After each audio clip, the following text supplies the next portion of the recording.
Good evening, everybody, and welcome to the King Leo Show. I'm your host, King Leo. How's everyone doing tonight? Nice emergency stream, man. We did some interesting views. Let me see if the audio's working. How you doing, audio vibes? This will just be a second. We have I'm actually early. Good evening, everybody, and welcome to the King Leo. Our audio's good and I'm early. Wow, what a fascinating mix. Did not expect that. How's everyone doing? I hope my haircut isn't too jarring. There wasn't much reaction yesterday, thankfully. Give it a month. Give it a month if you hate it. Give it a month. How's everyone doing tonight? Let's get right into it, man, because a lot of people are enjoying the reactions to Nick Fuentes and the analysis, seeing how you doing, audio vibes. How this young man's ascent in public profile, what it actually means, what's going on. In the title, I said that he destroyed Piers Morgan. I look, Piers is the wizard. We love Piers. Piers is great. He's one of the best. Say the M word. Go on. I love Piers. I think he was playing the role of a heel, so I'm not gonna hate. Hello, Mr. Elu, with the Bajlardian greeting. How you doing, sir? So look, there's an issue where people are saying that he was destroyed. I obviously he's playing the heel. If you're in the know, you're in the know. This was his role. My producer came up with a new theory as to why Fuentes is being popularized that I think is interesting, which is that they tried to kill Fuentes with ignoring. That was at first. Then it was cancellation. Then it was Tucker's CIA tactics. Then it was your pervy Persian uncle PBD, who you have to watch the nieces around. And finally, we got the tabloid journalist, which was Piers Morgan. And none of these strategies have worked to take Nick Fuentes down. What is left? Well, you know what's left. You remember the 1960s, or you've heard of them. You know what they could do. I don't think it's that serious. I really do think, I think Ephra said it yesterday in chat, that at this point, it does not seem like there is an electoral aspiration for Mr. Fuentes. And that it seems to be like he has to do this, that it's for the grift. However, I wouldn't want to say that because you don't want to, say something is reduced to just that. But it's an odd position to be in where, going back to my producer's theory, he thinks that maybe this latest attempt to silence Nick Fuentes after his appearances on Red Scare, on multiple podcasts all over, started with PBD though, PBD remembers, is to kill him through oversaturation. Which is, when I heard it, I was like, ding, ding, ding. That's a good theory to add to the list. Oversaturation is a good one. Once you oversaturate someone, you make them incredibly boring. I rewatched some clips of the interview from yesterday, and what I realized is, and not to be too much of a hippy-dippy kind of guy, here's his attack that could have worked, and I think that the one we might see at some point is that these are all pretty boring 1950s talking points. There's so much more to hope for, as Baudrillard said. There's so much more. And Fuentes' positions, when Piers called him a dinosaur, he just didn't do it right. But how is this exciting? How can this be exciting? It's so old. There's so much more to dream of. There's so much more out there. And because of that, it's possible. I think it's a high possibility, maybe 10%, that they're trying to kill him through overexposure. More people hear the views and more people go, okay, well, I get it now. This is like 1950s Archie Bunker stuff. I've heard it before. Maybe it's fresh because it hasn't been brought out of the closet in a while, but it's not new. It's not new. Mr. Elu says, to answer your question about Nick Fuentes, I think the reason to promote him is to discredit criticism of the country in the Middle East. Oh, that could be another theory, says Mr. Elu. That's true. That's true. Piers Morgan has been very critical of that country over there. Thank you for I think it came out pretty good there. So Piers Morgan's been critical. Obviously, he is a weather vane, for lack of a better word, on most issues and the way the public opinion is going. So would it be the right way of doing it? Especially at this moment where I think public opinion in the U.S. has turned against the Middle Eastern country over there. That's a good theory, Mr. Elu. It's a good theory. I mean, does he discredit it, though? My question is, Fuentes is a guy that, can you drown him out uh, in terms of his criticisms of that country, I assume are completely valid. And I assume they align with the left a lot, actually, too. I assume Zoran Mamdani and Nick Fuentes probably see that country in the Middle East in a very same way. So is he a bad spokesman for it if he is charming, convincing? And at the end of the day, does it even matter? That's the bigger question, because, I mean, I don't believe in electoral politics. I don't think they work. Will it even matter? I'm not optimistic. I know people in chat are like, oh, they're going to stop the war over there, and pretty soon it'll be the end of that country. And you guys know me, I'm more of a neutral guy on this. I don't really have a strong opinion either way. Does it matter what the public thinks? Because democratic outcomes have proven the opposite, in the United States at least, that it doesn't really matter what you think. They're going to keep doing whatever they're doing. So it's an interesting time to be alive. And Mr. Elu says all his other views discredit it. And that's the other thing. His other views, this pro-white, I'm not anti-white, before anyone thinks that. I love white people. I love white people. I love black people. I love Hispanic people. I love all people.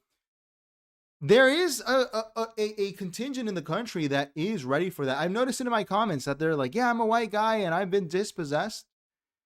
And while I may disagree in some sense, I mean, is this going to matter electorally? I don't know. It's a good question, though. And those are good comments, Mr. Elo. I do agree. And at the end of the day, it probably won't matter. It's all a show, right? I mean, we see it as WWE. It's all a big show. All the other stuff that's going on at a higher level, we can only study the symbol. We cannot study the actual thing. But before we get into all of this, because we have a very short schizo watch, that I couldn't resist Glenn Beck AI. It's great stuff. Here we have our plugs as usual. Here is our Patreon. I said I would film stuff for this, and I have a script ready, but it was raining today, and I want to do it outside, so might be up tomorrow. But yeah, you can subscribe there or on the YouTube channel membership, and it'd be great. We have here the What Would Piers Morgan Do bracelet, because the master never misses, all right? He never misses. Say the M word, go on. And we have the free Discord, where we have talked about these issues, as well as just the show in general, if you want to join and contribute. So, yeah, those are the plugs, man. Those are the plugs. Mr. Elu says you're dispossessed because you're a worker, not because you're white. I think that position is growing too as well, Mr. Elu. I think a lot of people are starting to notice.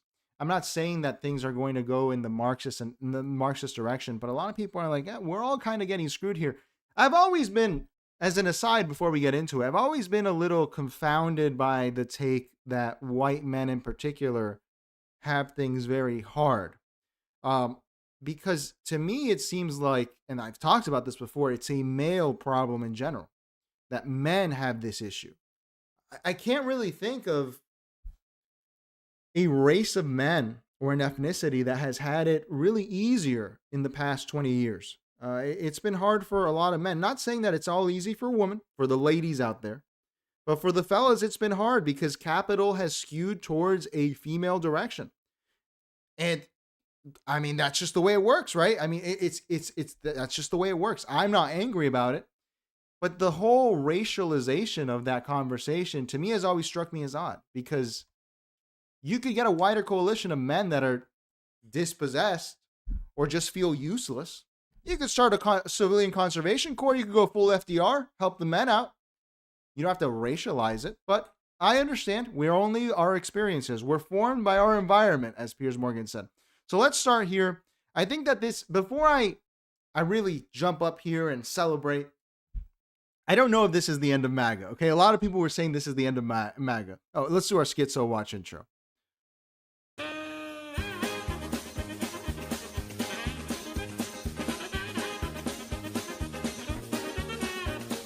So a lot of people are saying this is the end of MAGA because Tim Pool, I've heard he's a Russian agent. I have seen some circumstantial evidence that he received funds from the Kremlin. Who knows what the reality is? You'll never really know. I've heard he's an agent of that country in the Middle East. I don't know. Do you know? I don't know. But he is definitely a representative of a part of the MAGA movement. Okay. And that's why I think this is important. He says that he's in debt and ending his show. Obviously, the page I pulled it from here says this because Russia cut him off. This is obviously a biased page. If this is the case, man, it's interesting. It could signify a stagnation in the MAGA movement. Because Tim Pool, I think, has always been seen as not a neutral arbiter, but as a Trump-supporting, fence-sitting guy. That's the meme. And if he can't pull in money and the views, well then, what's going on with MAGA? Has it lost its cachet? Let's watch him here break it down. So where does it leave us? We have 2 weeks left in the year before we go on our Christmas hiatus. You know, I'm not a big fan of any kind of hiatus. I would prefer just to work. But it is taxing, it is grueling, of course. And there's a lot of infrastructure here that requires me to work all day, every day, Monday to Friday, with some extra work on the weekends, usually meetings. And I'm probably going to have a stroke. My health's actually pretty good. My blood pressure is great. My resting heart rate is actually around 45. I exercise quite a bit. Haven't been able to skate in the past month or two, the holidays, and But we have to have these conversations, and I have been with the people, our contractors, people we work with, our vendors, partners. And one thing is clear: the violence will get worse. It is going to escalate. We cannot keep going. For context, this is after a shooting at his house that happened earlier in the week. Who knows what I am full Baudrillardian on these kinds of events now, dude. Like any shooting or something, study what you can learn about the event. What I mean by that is when Trump was attacked in Butler, I don't know who did that, why they did that, because the government will never tell me. What's important about that event is that it symbolically showed you that if the Secret Service cannot protect the president, no one can protect you. That's all it means. That's all it means. So who knows what actually happened here with Tim Pool and his shooting. But he's couching this in that. He's saying that violence is escalating. But what I find so interesting about him is that he's built, in the corporate world, it's known as golden handcuffs. Why do you have never-ending debt? If you're using contractors, I understand that he has a larger operation. But how can you get in this much debt? This is, and I can't pity him because you can do all of this on the cheap. You can scale down. You don't need to go full on. Especially, I mean, Tim, I'm not going to shit on his taste. Well, I might a little bit. His shit is just a millennial gray studio. Doesn't look expensive to me. But I'm sure that they're running high-end cameras and all this. You can always scale down. It's not a big deal. The problem was building these golden, I guess not golden handcuffs, it's a golden cage, which is also true in corporate America, where you've built something so expensive and you cannot actually fix it. You can't find a way out. So I can't pity him, dude. Do I pity Warner Brothers or Paramount? I don't pity them. However, as I said, if the revenue that the MAGA people who usually watch this program is not catching up, that is a significant turning point. As status quo. Something has to change. It may be that, as we described after the assassination of Charlie Kirk and the threat to come and shoot up our studio and our workplace, we asked, at what point do we say we can't do this anymore? The cost of running Timcast IRL Studio and the projects around it exceeds the amount of money it brings in. That's just that breaking point, isn't it, for any business? If you need $100 to, run your restaurant, but you're only bringing 90, you go out of business. The issue? And this isn't a good breakdown of business either. This means that he's probably exhausted his credit lines as well. If he has those available to him, I assume he does. There's no way There's no way. Mr. Elu says, how you guys doing? How's Brother XC? I haven't seen you here before. If you're new here, like, comment, and subscribe, guys. Liking and subscribing takes half a second. How you doing, Aria? How you doing, Ephra? Ephra, you had me thinking after the show last night. But Mr. Elu saying that I'm not in 100K of debt with this show. Look, the laptop I got for the show, because I had to replace one, I financed because it's worth financing because time value of money. And it cost like $2,000 after taxes. No, like $1,500 because I got it on sale. How do you get into 100K of debt running a studio? This is Hollywood level irresponsible. This is very Hollywood level. Bitching about security, says Mr. Elu. Dude, and this is another critique of the conservative. Doesn't he have guns and stuff? Doesn't he? I'm not pitying him. Dude, if you needed private security, then you should have factored that into your costs. But I know people exaggerate with the security costs as well. The cost isn't cameras or lights. The cost is security because of the escalation. It's an artificial cost to doing business that we can't balance. We can't forego security, but we can't sustain it either. So I've had some conversations with our partners, been talking with Rumble. There may be a solution, and it's going to be rapid change very quickly. We're going to have some emergency meetings. We've already had emergency meetings for obvious reasons. And there is a possibility that the 19th is the last episode of Timcast IRL. We are doing everything we can to make sure that's not going to be the case. It's no secret that I've been frustrated and disillusioned with a lot of people in politics, but that's no reason to walk away from doing our nightly show with a tremendous success. But the cost is not just money anymore. The cost is the safety of my family, myself, and there are many ideas we're floating around. That's all we have. I think it's interesting because what we've learned here is that the MAGA influencer arc, it's like the rap game. You gotta be young. You gotta be hungry. It seems like once you're Tim Pool's age, I mean, Tim Pool's not old, but he talks like he's in his 50s. He talks like Glenn Beck. This is a man, maybe his heart's not in it anymore. But the fact the revenue cannot keep up with him, to me, in my business mind, would indicate that it is a subpar product. Because if it requires more security, it would mean that there's more eyeballs on it. I mean, maybe unless you attracted all the schizos, but you'd still be getting revenue. So I look, I'm not saying I buy it or I don't. Maybe this is just to get money, to rouse the fans into donating. But, you know, I guess it's a young man's game being a MAGA influencer. It's a young man's game. All right, last bit of schizo watch here. Because it's shorter tonight, we have to go to Glenn Beck, who did, I can't say this is distasteful because George Washington is dead and he's been dead for a while. So it's not distasteful, you know. I'm sorry, guys. I'd like to catch up. Guys, if you want me to read it, please write at King Leo because it's hard because of the amount of chats, which is a good problem to have.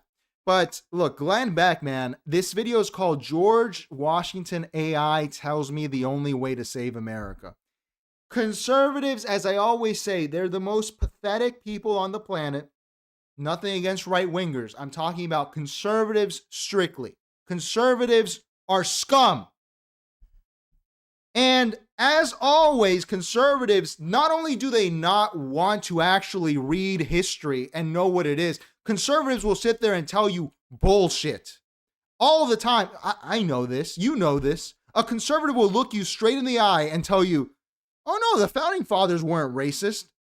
Oh, great stuff. Great stuff. Wow, that's really, Thomas Jefferson wasn't racist. I like Thomas Jefferson, but I can say that he was a person who thought like a person at the time, which was racially conscious. It was a racist way of thinking.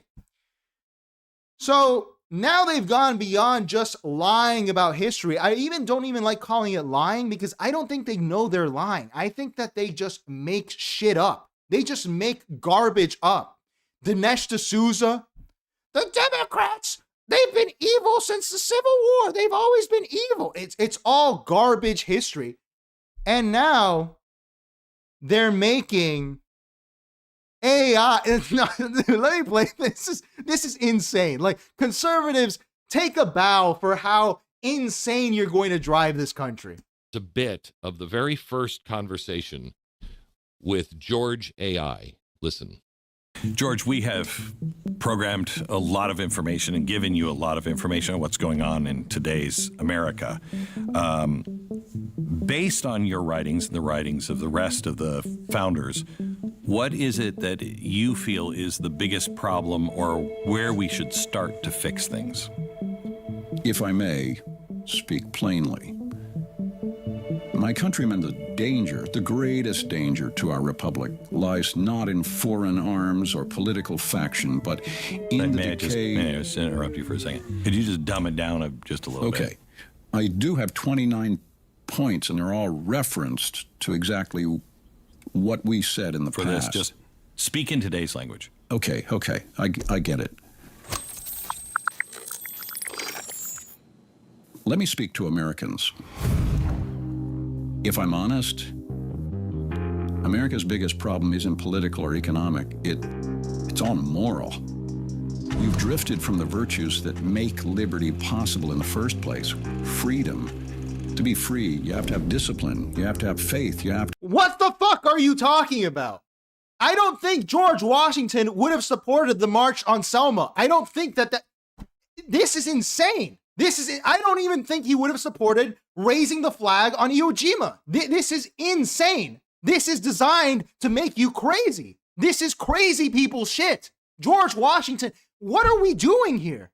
This retcon history. Oh yeah, George Washington, he would have smoked a blunt with MLK. They would have had a great time together. I think he could have gotten through his fucking front door. What are we doing here? What is wrong with the conservative mind? It's insane. His last speech was against entangling alliances. Why would he have fought World War II? This is insane. It's an insane country. And boomers will listen to this slop. They will listen to George Washington would have said exactly that. George Washington would have agreed with everything from the civil rights movement. Yeah, okay. Dude, it's such garbage. It's garbage what these conservatives make, man. Garbage. To have character. And if you don't have any of those things, laws can't stop anything. They mean little. Government turns either weak or oppressive. You have grown skeptical of truth. You're reckless with debt. You're comfortable blaming instead of building anything. And in my time, we understood that self-governance begins with self-control. Do you even recognize what self-control is? Public virtue matters more than public opinion. You keep electing these people, expecting things to change, but you haven't changed. The fix is not going to be found in Washington, D.C. It's going to be found in every home, every school, every heart. You know, where are the citizens who value duty over comfort, principle over popularity? America was built to be a moral and self-governing nation. It's only that foundation that will still save her. He should be in prison for this. He should be in prison for this. Glenn Beck should be in prison. This is going to destroy boomer brains in a way that is unpardonable. What is the point of being a conservative? Can someone explain to me how do you sleep at night self-identifying as a conservative? Once again, not a right-winger, a conservative. This is insane. As someone who likes history, I understand history's bunk, that it's all bullshit. But there's some bullshit that's closer to the truth. And saying George Washington would have supported the March on Selma, the Civil Rights Act. This is where... Okay. All right. That's great stuff, man. Our country's doing perfect. Let's fucking move on. Let's end Schizo Watch. We're going to Piers Watch.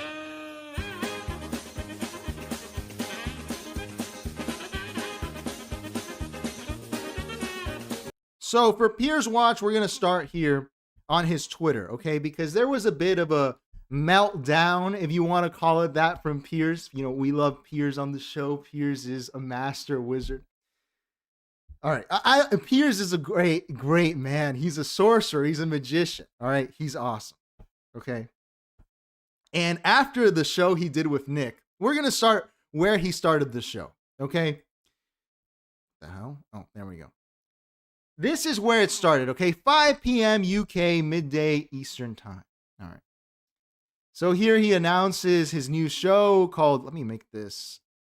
Yeah, let's make it like that. Here he announces his new show, History Uncensored. I'm sure this is going to be great stuff. This is going to be, look at our history hosts, folks. Look at our history folks. Great stuff.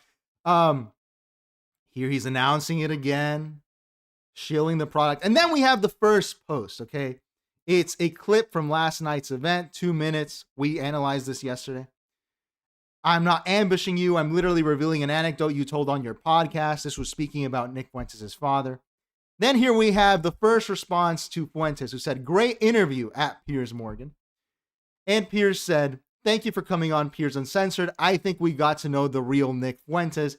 This is a sly jab. But does it end there? No, it doesn't.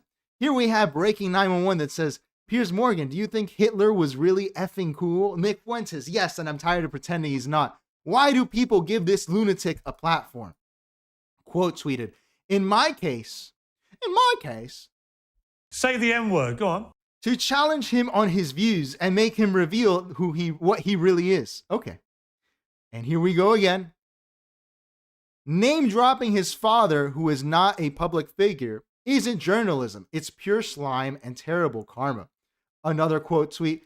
Actually, it was Fuentes who name dropped his own father on his own show and inferred he was a racist. Just asked him about it. Okay. Does the meltdown continue? Absolutely. Here we have someone saying, you're a shit reporter. I mean, that's just insulting. That's not true. Okay. Because Piers is the best reporter. He might be the only reporter left. And he quote tweeted with the classic, it's your. All right, great stuff.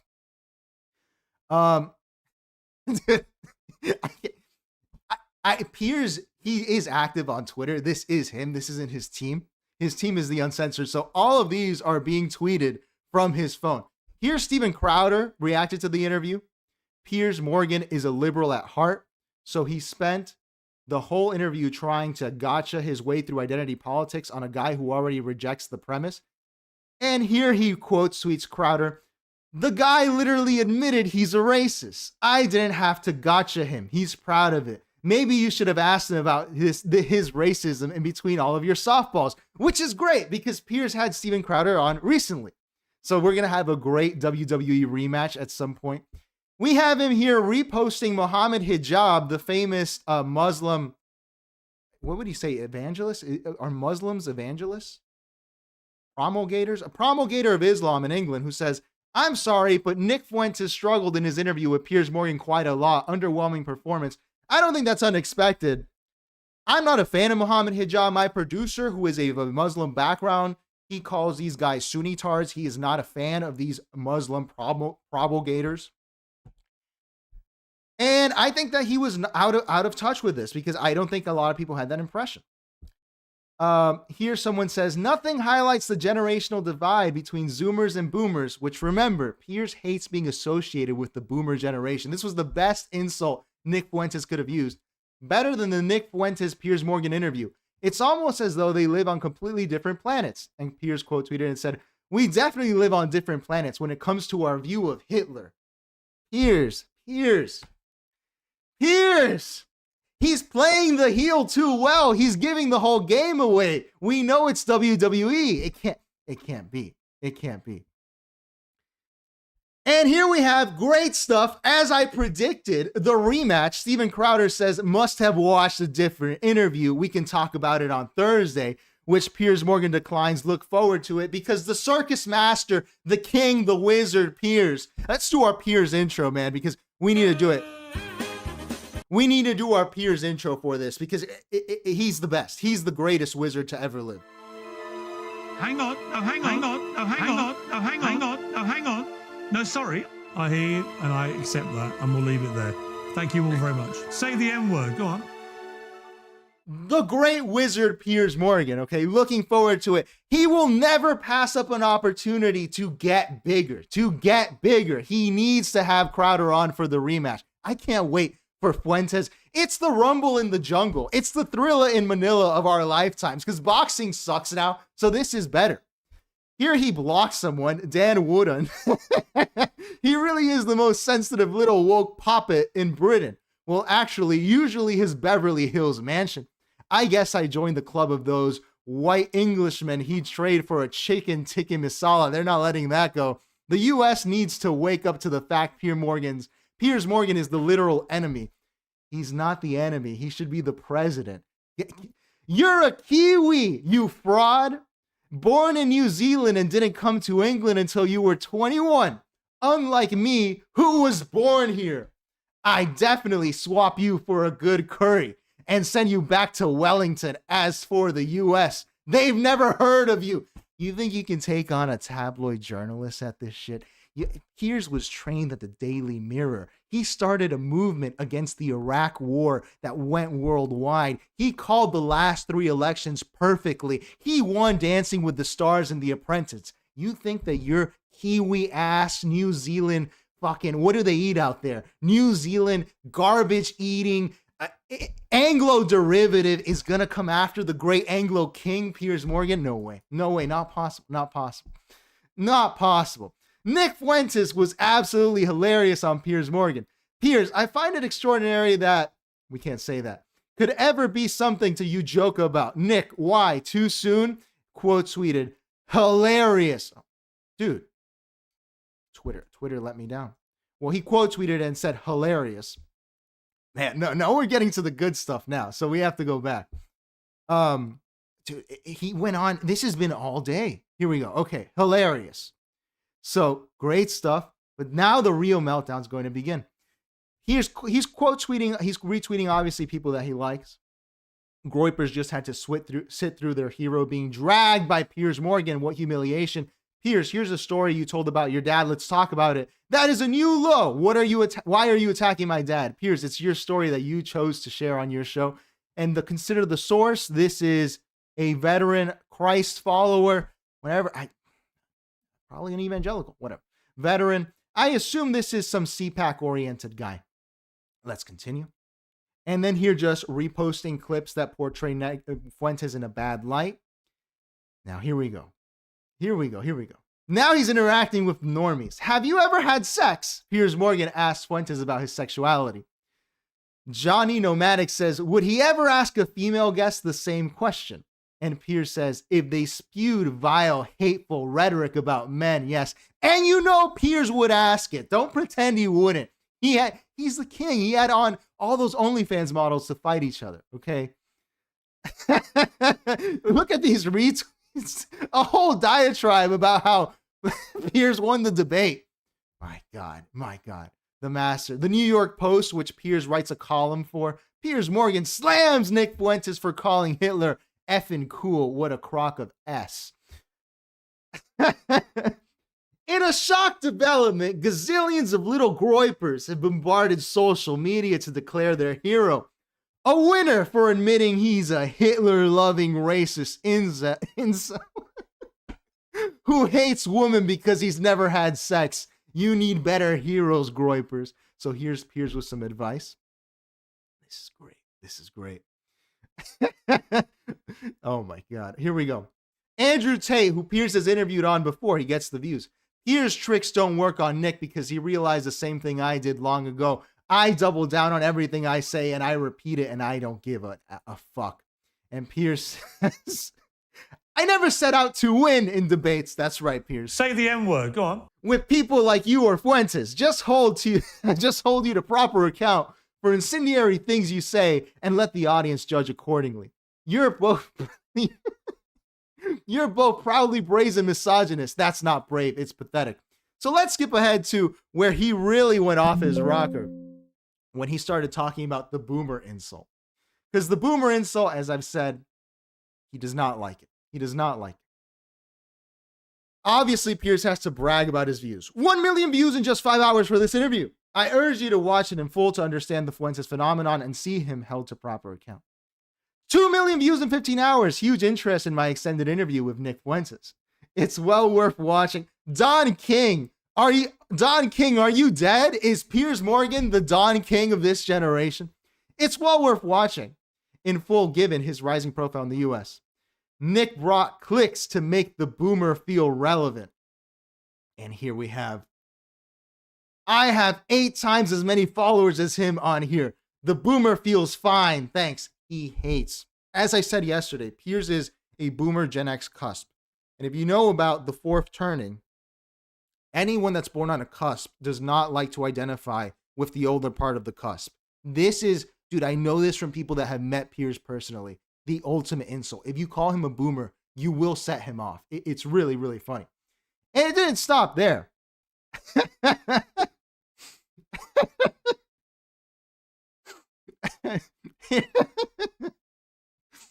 Piers did not live up to what. Just watch. You just want to be away from any black people. Walk away from them. Well, you know what Ye told me? I'll tell you verbatim what he said. That it doesn't come from. So he obviously censored out. Say the N-word. Go on. Which I don't understand. He's asked people to say the N-word on the show before. So he has to dig himself out of that hole. And he says, it was the N-word, which YouTube prohibits on its platform. We posted the full unedited clip on X, which has different rules. I guess we're not that uncensored, Piers. Man, dude, it's I think he might have. No, he didn't delete it. Here it is. This will end here. Memo to all groypers. When you call me a boomer, I take it as a massive compliment. I literally use the word boom constantly on here to celebrate everything from Arsenal goals to England wickets and Piers Morgan uncensored ratings. I'm a very proud boomer. Piers, I love you, man. Piers, we need to make him the president. I love this man so much. He's so good. How can you not love him? This is so good. We have the best kayfabe, don't we, folks? This is great stuff. My God, the boomer sensitivity. I love it. So let's get to the meat of the show because I don't want to run out of time. It was actually suggested by a newer viewer who wanted to see the reaction to, we might actually get to some PBD, which I'll show you the title of the video. PBD is another one of our wizards on the show. Is Piers Morgan compromised? Came out today. But let's leave that here. We have to watch Nick Fuentes' actual show because he went on for like an hour responding to Piers Morgan, and it's pretty funny. If you say, I know Nick Fuentes he talks a lot with profanity. Does he say the N-word? I wish the guy had told me. If he says the N-word, is this going to get taken off YouTube because of the N-word? Yeah, dude, man. I hope he doesn't say the N-word. I'm not trying to offend viewers either. We're trying to analyze here what the reality is, the WWE politics we're living with. All right, I guess we'll take the risk. We'll take the risk. Let's watch. It's kind of a slow day today. Slow news day. But our featured story, we're talking about what is new in the world of the generational run.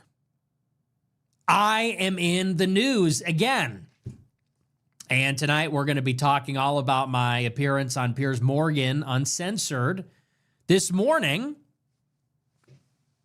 Come on now. Come on, give it up. W's in the chat.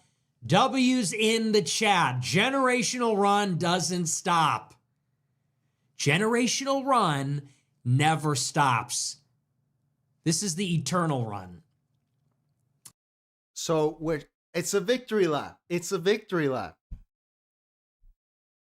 I think decisively, dude. I hope in the rematch, Piers can.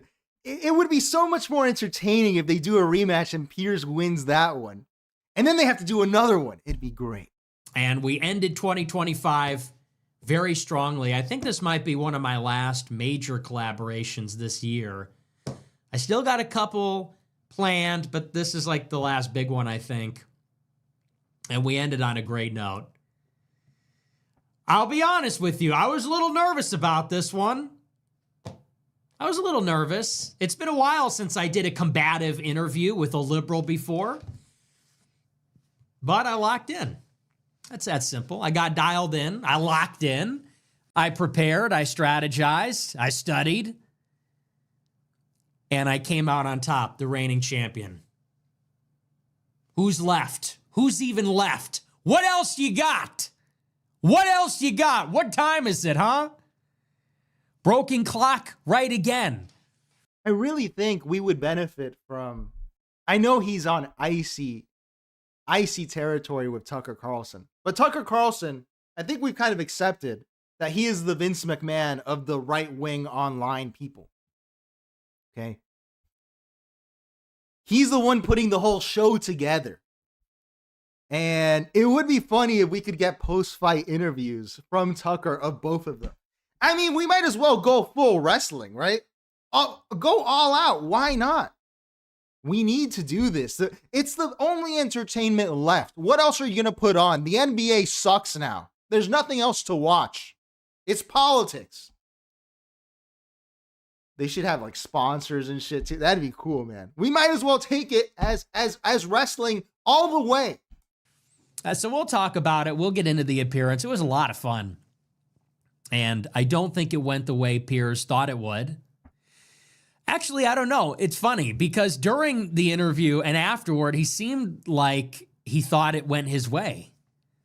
But then I think he saw the comments on YouTube and on X. And then he started freaking out on Twitter and replying to everybody. And I don't think it got the reaction that he thought it would. Now, look, this is framing from Nick because I've seen Piers do this before as a close follower of Piers, as someone who looks to Piers for all of the news of the future because he knows everything. He does these Twitter freakouts every once in a while. They're good for the brand. I mean, he has Nick talking about it. How many views can that interview get? I'm sure it's going to go bonanza for the rest of the week. And I'm sure Nick is aware of that too. That it's good for views. It's good for the wrestling match. So don't think it's out of character for Piers. That's framing and it's good framing for Nick. I'm not gonna take him on that. But it is good. It is not, he's not done this. He has not done this before. And that's very telling. It ain't 2015 anymore, buddy. Different generation, and it's a different era. It's a new time. This is the year of the Groiper, year of the frog, pal. That's the thing. A lot of these boomers, not only is there a generational divide in how we speak to each other and how we talk about these issues, but it's a different world. It's a different conversation. And the old playbook where they call you racist, they call you a misogynist, they call you an anti-Semite, and they expect that everybody is going to fall in line. It doesn't work like that anymore. It's 2025. This is a new chapter. And I'll talk about what I mean by that and why I think that is. But suffice to say, he came out of it feeling very confident, and then I think he was very surprised. Now, I have to say before we continue that we've had our theories as to what's actually going on with the way Fuentes is being treated. What are they trying to use him for in 2028, whether he's in on it or not? And I think in this, I don't know if he's doing this on purpose or if this is unwitting, but implanting this as a generational battle, I think that really does benefit JD Vance in a lot of ways. If JD Vance can come in, this would be out of character from what I've seen. But JD Vance can come in with the same rhetoric Steve Bannon used about millennials in like 2016, where Steve Bannon would sit down and say millennials are war heroes. They got screwed and they still fought for the country. They're good people. And you have to stop making fun of them because they got screwed. Nick could be playing into this, wittingly or unwittingly, to pit J.D. Vance as the millennial Zoomer president. To say, hey, look, Trump was cool, but we're out with this Trump stuff. It doesn't make sense anymore. We need someone who's younger. So it could play into the hands of someone like Tucker Carlson, who's going to be a big voice in 2028 as well, who can say, look, even Nick Fuentes, who I vehemently disagree with, he thinks that it's time for new blood. And who represents that better than J.D. Vance, who understands both generations? By some of the feedback, well, it's a new world. So we'll talk about it. Good stuff, really good stuff. I think it was one of the most enjoyable interviews that I did. A lot of people told me that. They said it was their favorite interview I've done this year, or my favorite one I've done ever. People said it was hilarious, funny, but also insightful. I was pleased with myself. I was very proud of my performance. I thought it was terrific. So we'll talk all about that. We're also going to talk tonight about another Matrix attack. It's always like this. It always goes hand in glove. I always do really well. I'm blowing up. I'm successful. I'm red pilling the masses. And then I get the Matrix attacking me. And here's the timeline. Last week, Elon Musk calls me a Fed again. Candace Owens jumps in, of course, because she's... Now, we talked about this yesterday, but I'll reiterate. I will side with Fuentes on this, if purely just because I think we have a mutual hatred. I mean, I don't hate him. Very strong dislike of Elon Musk. Elon Musk is a Fed. He's a welfare queen. He lives off government subsidies. That's all he does in China, in Germany, and America.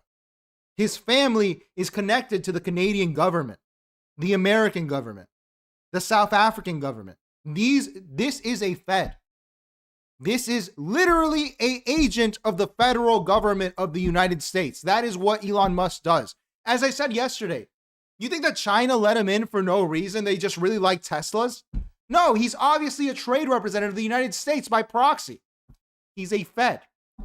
So I thought that was a really stupid move by Elon Musk. That guy's outside of his mind, dude. I don't know what the drugs have done to that guy's brain. Some genius. Steve Jobs was a genius. Now we have Elon Musk. Disgusting human being. And they're calling me a federal agent. I ratio Elon Musk. I reply to him. I say ratio. I ratio him 10 to 1 on his own platform. He's got 300 million followers. I have 1 million. I reply ratio. I get 105,000 likes. He gets 10,000 likes. And I say, well, numbers speak for themselves. I guess people don't agree with you. So now a think tank, we'll talk about who's behind the think tank. A think tank comes out with a brand new report, and they say all those likes and retweets, oh, that's just fake. That's not real, they say. And okay, we want to skip ahead to Piers. While we're doing that, Ari asked what I think about the Miami mayoral race, and I saw Pahari Dolindo's asking about James Fishback. I think Fishback is a con man, and I think that we're fucked in Florida. As fucked as we are with this terrible governor that we've had. And I didn't even know, Dade County didn't vote, which is my jurisdiction, Aria. But the city was, it's going to suck either way. I mean, we have a kind of a Democrat establishment type and a classic Republican type. My father actually likes the more Republican leaning type because he has some experience in business. It's just going to suck. I don't vote in that shit. That's City of Miami. City of Miami's fucked. They're fucked. like I said, Fuentes.store, and well. And he said that. He said that on his show. He said that I'm not allowed to go on. He said, I would never have Nick Fuentes on the show. He's too controversial. And so I would tweet at him. I think I've done it maybe a few times. And I said, how can you call it uncensored if I'm censored? I'm glad he brought this up, which we brought up yesterday on our analysis, that Piers had previously said that there was no reason to ever have him on, despite having people like Candace on. And that just shows you how things change, man. People change. Piers had a change of heart. But it's good to give the whole history. I like how they're doing all of their history. Both of them. They love to do this. Milking the cow for everything. That's not uncensored. If the most censored person isn't allowed on the show, and I am, I think, even to this day, still the most censored person. I'm still banned on YouTube, Instagram, Facebook, TikTok. The platforms that I'm allowed on are this one, Rumble, and Twitter. And on Rumble, I don't get a deal. I'm not on the front page. There's some other things. And then on Twitter, they won't let me get a check mark. I'm ineligible to buy a check mark. And anyway, I'm not complaining. I'm just saying, I'm telling you, I'm still canceled. In many ways, I'm still censored. And so you can't call your show uncensored if you're censoring the most censored person. So I complained about that a lot. After the Tucker interview, they started talking about me like every week. I think they did like 7 shows. Now, this is great stuff to know. As we always go through the genealogy of this ascent, this generational run, as Nick Fuentes calls it, do not forget the man who started it all was PBD. It was PBD. It was no one else but PBD, one of our other great wizards on this show. We study PBD like a book. But Tucker, who's very friendly with Piers, they've done 2 interviews, was the impetus to get him on. And it's interesting that Fuentes is pointing this out, that they were grifting off of his name on the Piers Morgan Uncensored show right after his interview with Tucker, which to me, in retrospect, you can see that Piers and Tucker probably are signaling each other because they're buddies and they do great kayfabe. They look like enemies, but they're not. So it's good to know that if you see Tucker doing something, you're more than likely going to see Piers doing it as well. Tucker speaking to a more conservative audience and Piers is speaking to a more aristocratic left audience. Mr. Elu. Yeah, Mr. Elu, my dad is a Democrat on the national level. I think. I don't know if he's an independent or something. He didn't vote for Trump. But Miami politics is so corrupt, dude. You vote for anyone that's the least corrupt. You don't really care about party.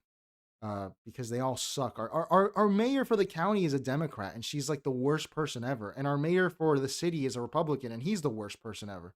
So you're getting fucked either way. So you just go with the least bad option. You don't really look at the party. 5 or 6 shows about me since I did my interview with Tucker, and they would have a panel discussion about me while I'm banned from the show. So they're debating each other. Should he have a platform? Should he not? Should Tucker have talked to him? What did he do wrong? And I'm not allowed to engage. I'm not allowed to speak for myself or jump in. And so I called Piers Morgan out on my show a couple weeks ago.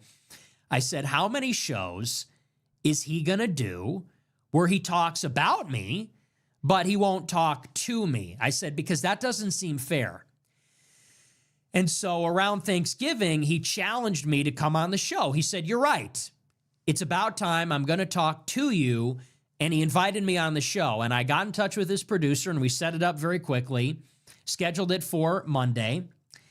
And I said last week that I expected it to be hostile.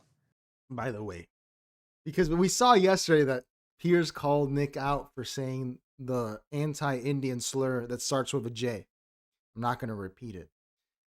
The reason that I think he brought that up is and I know this from friends that have worked with Piers. His producer, his booker for Uncensored, is a British woman of Indian descent. So Piers has never really revealed that, but that would be the reason why. I think. Because it's an unusual prejudice to castigate someone with anti-Indian prejudice. Especially, I guess maybe in the UK context, Indians, I don't know, it seems like there's a global anti-Indian sentiment at the moment, which is unfortunate for Indian people. But I think that's the reason they brought it up, because of that. Obviously, she's going to be more sensitive about the subject, because it was really out of left field for Piers to bring that up. I said I was expecting an ambush, and then I corrected myself. I said it's not going to be an ambush because I know that it's going to be hostile. So with an ambush, there's an element of surprise. I said, it's not an ambush because there's no surprise. I said, I know exactly what I'm in for. And this morning or last night, I think it was, I'm not sure. They reassured me. They said, no, it's going to be live. It's going to be a live interview, 2 hours, one-on-one, no gimmicks. And I said, great. I think that's great. I was glad that it was live because then I can be confident that it won't be edited or censored or they're not going to mess with it in production. I said, that's fine. And so we do the interview. And like I said, it wasn't an ambush, but it was the usual Piers Morgan tabloid routine. He played all my clips, all the... Wait, that's interesting. I didn't know. I guess that's how did they edit it after the fact if it was live? I think YouTube has that option. Because that is true. It was slightly different because I did watch it live. That's some good inside baseball. That's a good reaction. That's good to say. Greatest hits. And basically asked me if I agreed with myself. That was the premise of the show. It was another clip show. And if you've been following me, you know what this is. You know how this goes. It's not the first one. I've been subjected to this many times. You go into the interview and they play a clip for you and they cut it out of context. They take 10 seconds, whatever it is. This is a subtle absolution of Piers, which was clever of Piers to do it this way. As we saw yesterday, he played Coleman Hughes. He played Nick himself. He played his very emotional journalist friend. He didn't really question him. Probably of the whole interview, between 10 to 20% of it was actually Piers taking Nick Fuentes on himself. It was mostly through clips, which kind of absolves Piers. And Fuentes is pointing this out. Also, his mention of tabloid journalism. As we said at the start, I think Mr. Elu was here. Nick Fuentes, they've gone through the ringer with this guy. They don't know how to silence him. As I said, they started with ignoring. Then it was canceling. Then it was your pervy Persian uncle, PBD, who you got to watch around the nieces, doing a, do not say the N-word. Do not say the N-word, Nick. You can be more professional. Then you got the Tucker CIA interview. I'm not a fan of Tucker, but he's an important guy. We watch Tucker on here because he's an important guy. He gets a lot of inside information. And then Piers with the tabloid approach. And none of them have worked. So once again, it plays into the theory that they're just trying to oversaturate the market with Nick to make it less appealing. And I'm glad that he pointed out the tabloid journalism. And they'll take something that's supposed to be a joke or it's rhetorical or whatever, and then they treat you like you're in a police interrogation. They treat you like you're in a courtroom. And they say, you submitted that on the record. And they act like you swore under oath that everything you've ever said is serious. And we all are familiar with that. They play the greatest hits, the things that sound the worst, and they ask you to defend it. And if you can't see just think of it, I guess if someone's younger, they might not get it. You know, the other day, I felt so old, man. I asked a 10-year-old if he had seen Lassie, and he said no, and I pulled it up, and he said, that's in gray. He didn't say black and white. He said, that's in gray. Can you believe that? I was like, where is Hollywood? What were they doing? He didn't say black and white. He said gray. But for anyone that remembers, this is a transition. The tabloid journalists would always do this. In print, it's memorable for anyone that read a newspaper at some point in life, where they would say, you said this, and then they would quote it in writing. And then the response would be in writing. You've read what they said, and you're already primed with this, so now you have to respond to that. And that's why Piers, because he's a genius, played video, because it's not the same thing when you're on camera. When you're on camera, you want to actually play the video, so the person is forced to confront themselves. Clockwork Orange style, you're gonna watch the film and respond. That way the audience is primed because they may like or dislike what they're seeing, and you have to respond. You're already off kilter because you're responding to yourself at your worst moment. So that's just tabloidism in the 21st century. it's funny because I heard people explain it this way. They said he's playing you clips from your own show and then asking you if you agree with yourself. It's like, of course I'm going to agree with myself. He plays a clip and then says, what did you mean by that? And I'm like, well, I meant what I said in the clip. Well, did you take that back? No, I said, it's my show. I said it on my show. Of course I agree with the clip. I said it. It's on my show. And so that was the structure. That was the format. Clip, response, clip, response. I think that's the only way you can be a tabloid journalist, which is by owning everything you said, doubling down. Because if you go on the defense, you've already lost. That's for all of life, by the way. Never go defense. Follow the FBI motto. If the FBI uses it, it's true. Admit nothing, deny everything, make counter accusations. That is the most effective way. As I always say on this show, man, some third world, fruit picking, Hispanic wisdom from my mother. 3 types of people you don't trust in this world: lawyers, journalists, and police. With those people, always do the same thing. Admit nothing, deny everything, make counter accusations. And I guess what was notable about it is that he was clearly going into this interview thinking, I have to assume this.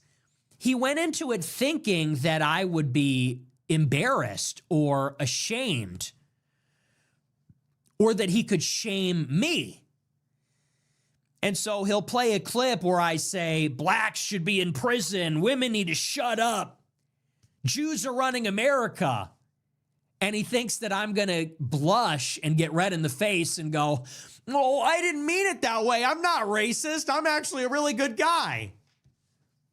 And I think he was surprised when I said, yeah, everything I said in that clip is true. And he said, really? Everything? Yeah. What about this part? Yeah, that too. Really? You think blacks should be in jail? Yeah, they commit too much crime. Well, white people commit crime. Yeah, they do it less. But they commit crime. Yeah, but less. But they commit crime. Yeah, but proportionally less. Okay, now I wonder if he trained for this or if it's just something that comes out of attrition. Because this is not easy to, dude, if you've never been in an interrogation setting, you probably have been like some college interview or something.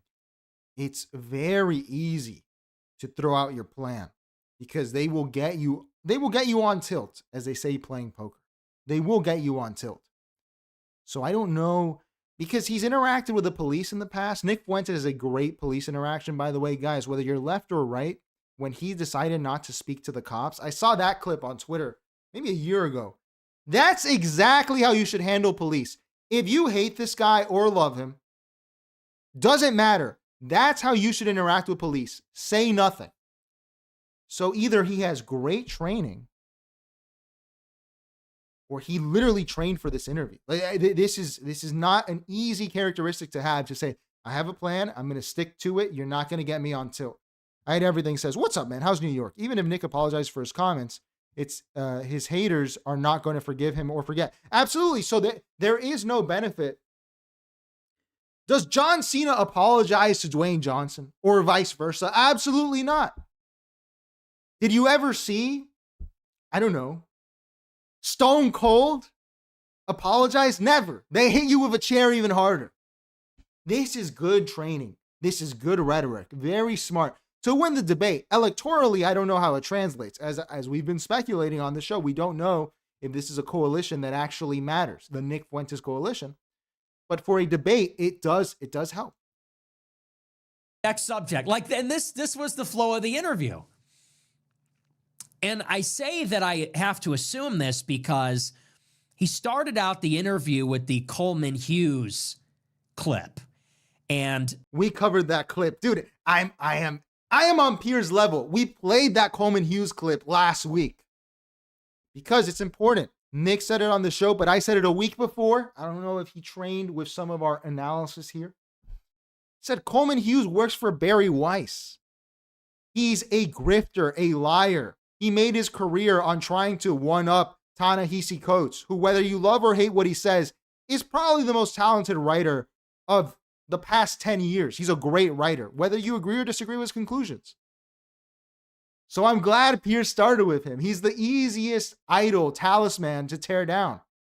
Coleman Hughes is this black guy. He's like this black nerd at the Free Press.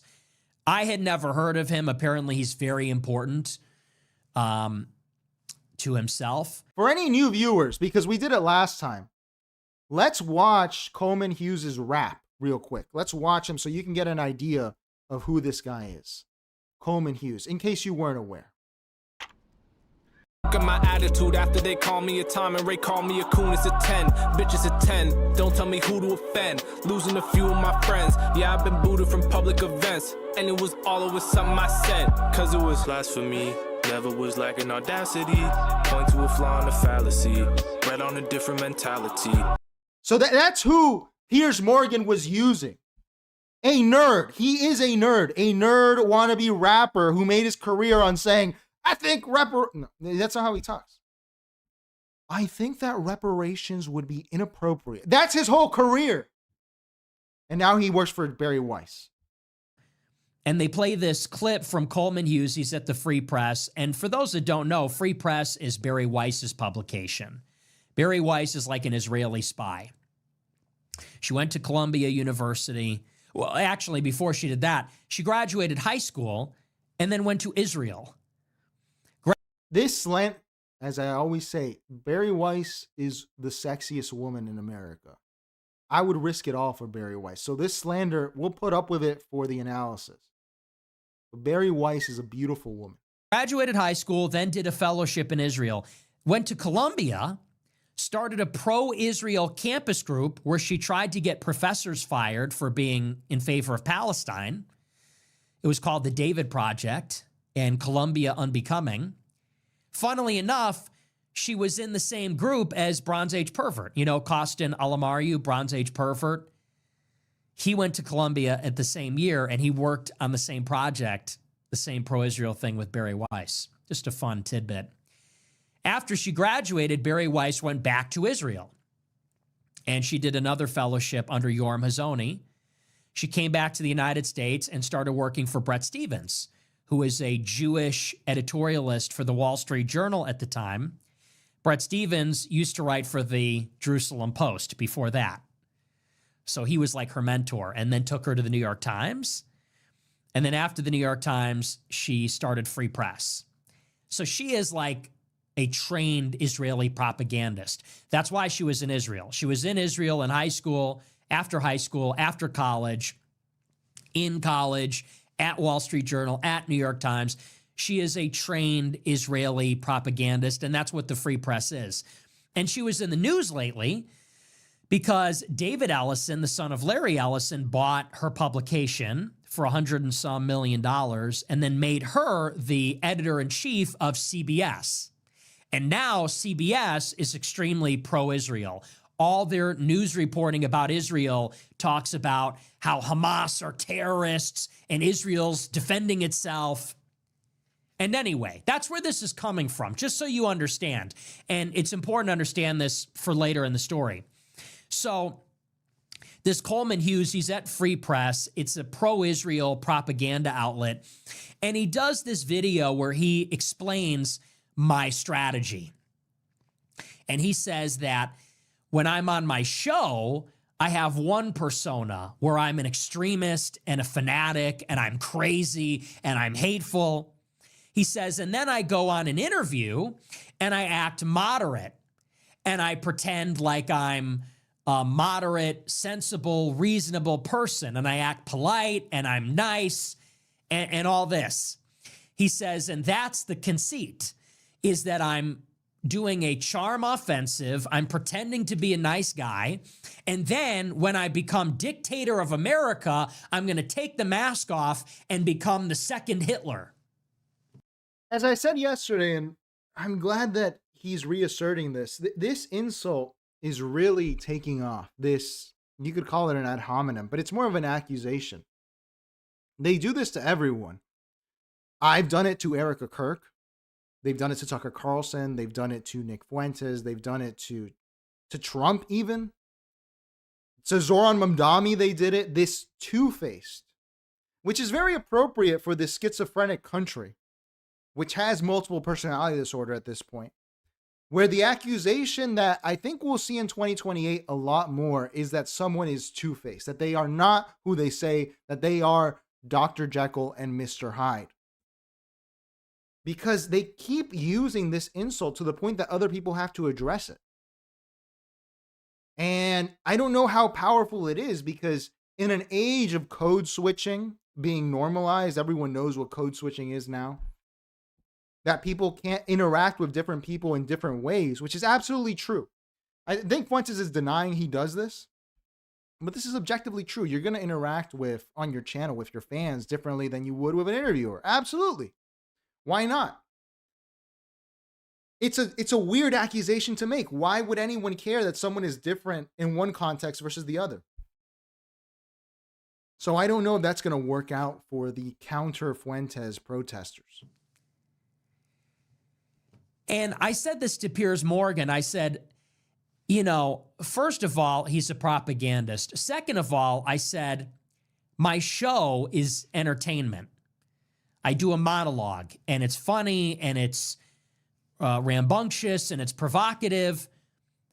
I said, and then when I do an interview, I explain my views in a serious and persuasive way. I said, that's not dishonest. That's just, we speak in an indoor voice when we're inside. We speak in an outdoor voice when we're outside. We talk to our parents one way. We talk to our male friends another way. That's just basic communication. I said, but the last part, which is that I'm going to seize power and then become Hitler, I said, I don't even know where that comes from. That just sounds totally crazy. That just sounds like a weird, it sounds like a Hollywood script. Nick Fuentes becomes president, then there's another Holocaust. I said, I'm not even going to engage with that. But he brought that up at the beginning of the interview. And the reason I say this is because in his mind, I think he thought that he was going to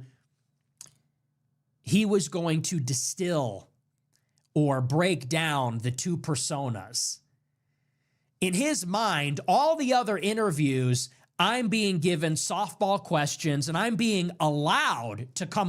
And this is very interesting to see, because yesterday, I think Ephra pointed it out too, Piers was engaging in a sort of psychoanalysis that was uncharacteristic of him. I haven't seen him do that before. He was trying to drill down to the core of who Nick Fuentes is. And this is a very apt and observant person if they can recognize this. Maybe that's why he did not fall for it. Ephra said, and I agree that he was maybe a little rattled when they were talking about when Piers outright called him a closeted homosexual. Not outright, but in some ways. Maybe that rattled him a bit, but he did not respond as a rattled person. He just looked it. So maybe he expected this. Maybe he knew this was coming in. By the way, people are saying that Piers, you'll see it on Twitter today, that he's a cuck and that his wife is a thought on Instagram. This is, you don't understand how the wizard works, man. Come across as reasonable. I'm being allowed to play the moderate and play the nice guy, and I'm doing this cynically, and the interviewer is letting me get away with it, and the public is getting this impression that I'm a really moderate guy. So in his mind, he's thinking, I'm going to play the clips from the show during the interview where he's trying to be the moderate, and he is going to have to deal with the contradiction of being a radical on the show, but attempting to appeal to a more moderate audience on my interview. So he starts out with the Coleman Hughes statement like this, and then he starts playing the clips. Okay, well, what about this from his show? What about that? And I'm sure he was expecting that if he's getting interviewed, Nick, that I'm going to try to wiggle my way out of that. I'm going to try and weasel my way out and say, oh, I didn't mean that. Oh, I don't know what I said. You know, I'm going to try and do something like that. And instead, I just said, yeah, no, I agree with that clip. And I agree with it completely. And that is what caught him off guard. And I think the biggest moment came when he said, very early on, he said, so you're racist. Are you racist? And I said, yes, I am racist. Sure, I accept it. Call me a racist. And throughout the interview, I think once that happened, it was over. And once again, as I said, for the debate, for purposes of a debate, great stuff. Double down. Does this win people over to the Groyper coalition?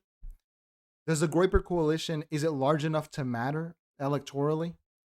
Because I don't know if the American public is ready to vote for someone based on the endorsement of Nick Fuentes, who says that he is a racist, a self-identified racist. It's a great tactic for winning a debate to stand by your statements. But is it good for electoral politics? And does Nick Fuentes even really care about that at this point? Because last time he sat out the election, from what I could gather, does he even care? Or is this now a think tank project, for lack of a better word? The America First movement. Over. Because the entire purpose of the interview is to basically say the rhetoric on your show is racist. Do you know that? The rhetoric on your show is misogynistic. Do you know that? Do you deny that?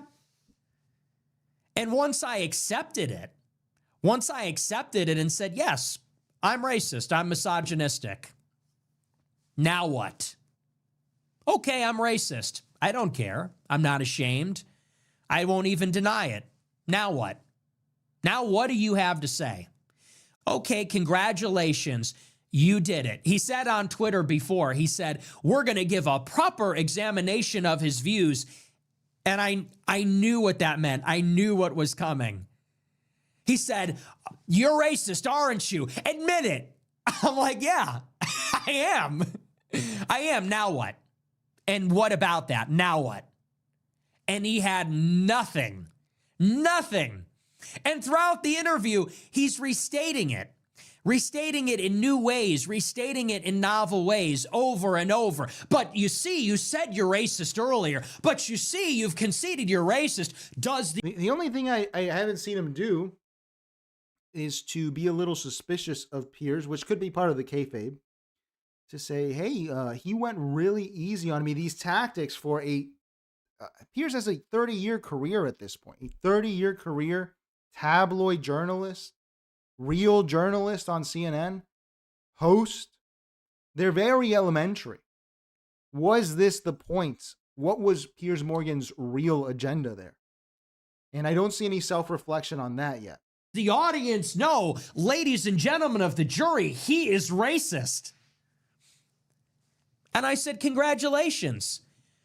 Congratulations, you've succeeded. Yes. And I don't know why you're so proud of yourself. I don't know why you're patting yourself on the back. This is something I've said on my show. It's something I've said in interviews. I said it to Candace Owens' face. Right before I explained human biodiversity, right before I explained race and IQ, I told her, yes, I'm racist. I said, I used to say I'm racialist. Now I just say I'm racist. I don't care. I said, so I don't know why you're patting yourself on the back. And once I said that, it was over because he had nothing. There was no moral high ground. He couldn't shame me. And there was nothing substantive to say other than to point and sputter, you're a racist, you're misogynistic. And there's a lesson in this, which is that these words and these labels, and more than that, the shame, it only has as much power over you as you give it. This is great advice for anyone, whether you're right-wing, left-wing, in your personal life. And this is what we, as Baudrillardians on this channel, try to express. Shame is what defeats us. Judgment is what defeats us. The reason you don't approach that young lady or that young man is because of shame. Shame and judgment. Do not judge yourself. Do not shame yourself. It is all fake. Reality is plastic. Do not let shame get in the way of what you want to do. Doesn't matter what it is. Doesn't matter. This is good advice for anyone, man. Do not let shame control you. Shame is the stupidest emotion or feeling that human beings can feel. It's stupid.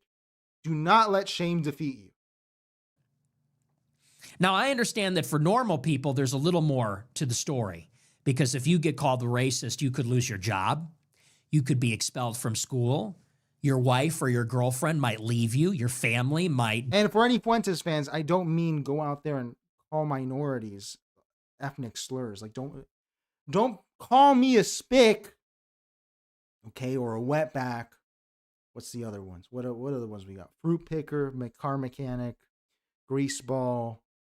What else we got? What are the other good Hispanic slurs? Rafter. I guess it's not a slur. Gusano, if you're more of the left persuasion. That's where it's not really about shame. That's where you should think about the consequences for your life. When I'm talking about shame, I mean for going out, for having a good time at the club, for getting that job. Don't have shame about that. For the other stuff, I'm not saying shame, but I'm not racist myself. But if you are racist, I would probably keep that to myself for the most part. Disown you. So for other people, there are complications. But for people like myself, and I consider myself an opinion maker, a tastemaker, a public intellectual, an influencer, whatever you want to say, I'm an ideas person. My job is in the realm of ideas. I don't have a regular employer. For someone like myself to say, that word doesn't have power over me, I don't care. You can call me that. Once that happens, it's like a spell is broken. And the rest of it followed suit. So that's in the first place. I also want to talk about that whole approach, because what was really interesting to me, and we could go over some of the greatest hits, I'm sure we'll hear about it in the super chats, but I'm assuming you've all seen it or you've seen the viral clips. What was interesting to me about the interview is that he seemed to think in the middle of it, before, during, and after the engagement, that he was winning. Because during the interview, he kept saying, well, the audience is going to judge. Well, the viewers at home will decide. Thinking in his mind that they're eating this up. I will say that may be the case in Fuentes' mind, but Piers does that all the time. He loves to say that. Oh, come on. The viewers that know will know who you are. Say the N word. Go on. He's a master at that. And that is also to promote the show. Because that is an implicit call for you to comment on the show on YouTube or X or in your daily life. Have you seen the new Piers Morgan interview? It is a way of Piers to do word of mouth marketing. And that's very smart. I had everything said. The only sad thing to come out of this is Nick fighting with Candace. Dude, we're getting updates to the love stories too. This is like when Vince McMahon's daughter got involved in wrestling. We have love, we have war. I mean, politics in the big 2025 is awesome. It's the best entertainment we can get. That the audience at home is folding their arms and saying, what, he's done it. Piers got him to admit he's racist. That's it. That's all we need to see. It's over. I don't need to hear any more. He's racist, and that's all I needed to hear. That's it. And so during the interview, he kept falling back on this. Well, the audience can decide. It's sort of smugly. And even after the interview on Twitter is treating it like this was some grand victory. But if you looked at the comments, all the comments on Instagram, on X, on YouTube, they're all positive. People thought it was funny. People said I was logical. People said they found themselves agreeing with me. Or if they disagreed, they said they didn't find me all that extreme. They said that Piers was being dishonest and malicious. They said he's a liberal boomer. They said some of what he said was ridiculous, that he was angry. And I think there's sort of a corollary to this, which is I have been pushing this message for 10 years. And I have been dealing with hostile interviews like this for just as long. And I have been dealing with these clip shows for just as long too. At the end of the interview, he asked me how I thought it went. I said, you think you're the first one to do this? You thought this was a novel approach? You think this is the first time someone has played a clip out of context and asked me to explain it? I said, take a number and get to the back of the line. I've experienced this many times. And what's funny is, in my niche internet community, what I would like to see him address is, how did Piers pull those clips is what I wonder. because he had some really old clips from at least 5 years ago, maybe even 10. Where did he get all those clips? I'm really curious, and Piers hasn't revealed how he did the research for this.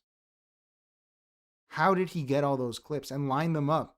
He was struggling to line them up during the show. Like we pointed out yesterday, you can overhear him saying, "Do we have the Hitler clip?"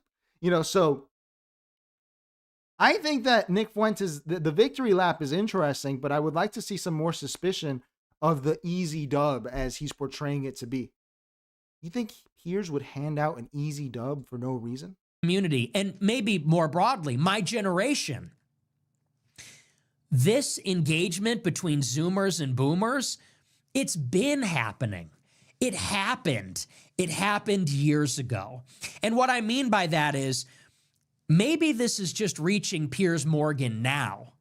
But 5, 6 years ago, people like me were saying to their parents and other edgelords on Twitter and other people, other intellectuals in private were saying to equally as confused boomers, yeah, I'm racist, I don't care. In other words, this is something that has already happened in the past tense. We have been in a post-racist conversation for years. It happened quietly. It happened privately. It happened among the younger generation. It happened on the internet. I do think that, while I said the constituency is my question about how many people will vote for someone who self-identifies as a racist, I do think that this is true. I think that racism has gotten mainstream, especially considering how it was viewed in the 2010s under the yoke, as some people consider it, of the woke, which was very uncouth. So we do have a shift in terms of the allowable racism in everyday life at this point, man. I mean, we've played clips on this show of fucking these idiots fighting about every racist thing in Brickell here in Miami. About black people, about the Middle East, about white people. There's a whole cottage industry of producing clips of people being racist, and they get millions of impressions and thousands of likes. So I guess racism is in. It happened years ago, where people said, including myself and many other occasions, said, you know what, fine, we're racist. You can call me that. We don't care. We're comfortable with it. We want to have the conversation. And we're not going to be held back by the labels and the shaming and the grandstanding and all the rest. And it's funny that it has taken so many years for that concept to travel to the legacy media where Piers Morgan is. He's just finding out now. This is maybe the first time he's encountered this. I have to believe that because I go on his show at the end of 2025. It's almost 2026. And he's telling me, you're racist. Okay, I don't care. Well, it's over for you. The audience is going to hate that. And it's like, no, hate to break it to you. The audience is with me. And that's just it. That strategy of calling people racist, sexist, anti-Semitic, that had currency 10 years ago. That had power in 2015. Because in 2015, you could gesture to the audience and appeal to those sensibilities. And it would have been a knockout blow. If you could convince an audience that someone is a racist, or even if you make the charge that somebody is a racist, if someone identifies as a racist, the audience is against you. I will say that it's very unique of Fuentes, because I'm glad to see anyone who calls out the performative sadism of the Trump administration. We've covered it on this channel. All of these DHS deportation videos and how they're really distasteful. Whether you agree or disagree with illegal immigration, they're very distasteful. They're insulting to the artists. They're insulting to the ICE officers themselves, in my view, to the people getting arrested. They are insulting. And this guy here who's saying that racism is in, it's not an insult anymore, is one of very few who has called this out, and he did it on Piers Morgan. So it's an odd dynamic that we have here where a guy who is hostile to at least racist in that definition, right? You're hostile to people of other races, is calling out the Trump administration for being, what would it be? I guess actually not racist, but bigoted to say the least, with these ICE edits. So it's really something to see. I don't know how you can hold that together. And the person accusing you has the moral high ground. You could gesture to the audience and that would be enough. Oh, well, I've done it. You see here, I've accused him of being a racist. And that, like I said, that had a currency with most people a long time ago. But that isn't the case anymore. It was like that, but it's not anymore. Now it's the opposite. And what Piers and Tucker and the rest of them don't understand is that I am extremely popular. And I'm not extremely popular because the economy's bad. I hate to tell you that. I said this yesterday. I don't think that that's all the way true. I think that I agree with Kevin Williamson. This lack of economic growth and lack of economic equity, for lack of a better phrase, is a big reason that a lot of these ethnic and racial conflicts have come up, because there is no money anymore, man. And people, when they look around and the jobs are gone, you can make $100K as a manager at a Taco Bell in 2018. I still remember that article. And now you can't even get that job.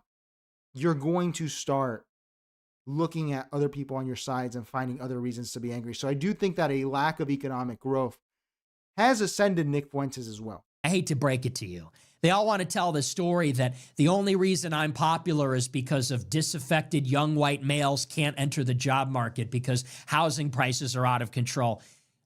I'm extremely popular, and it ain't because of the job market. Okay?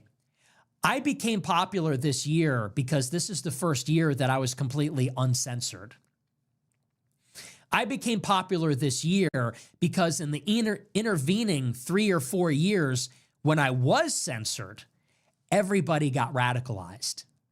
Everybody got radicalized at home when they were locked down during the pandemic, and they watched the BLM riots, and they saw the lies from the mainstream media about the vaccine and about the virus itself, and they saw the Ukraine war, and they saw the Biden administration and what they attempted to foist on us, how they tried to jam that down our throats and tell us everything's okay. People in the past few years have gotten black fatigue, Israel fatigue, woke fatigue, everything you want to say. In the intervening 3 years, when I was banned, everybody caught up with me.